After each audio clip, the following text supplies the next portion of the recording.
49 news بنا 17 سالہ معذور ثنا کی آواز، جو پچھلے 14 سال سے جسمانی معذوری کا شکار تھی۔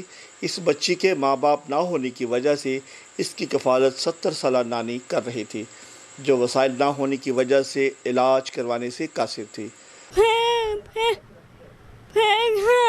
49 نیوز نے اس یتیم بچی کی معذوری کی خبر نشر کی، جس پر نوٹس لیتے ہوئے علاقہ کے معروف سیاسی سماجی شخصیت شہزادہ ظفر اقبال نے مکمل علاج کا بیڑا اٹھا لیا۔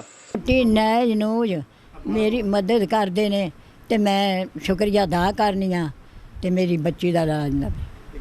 آج ثنا کو ایمبولینس میں اس کے گھر سے قصور کے پرائیویٹ بلقیس ہسپتال میں منتقل کر دیا گیا ہے، جہاں لاہور کے معروف نیورو سرجن ڈاکٹر جاوید نے ابتدائی طبی معائنے کے بعد ضروری ٹیسٹ کروائے ہیں، جس کے بعد علاج کا حتمی فیصلہ کیا جائے گا۔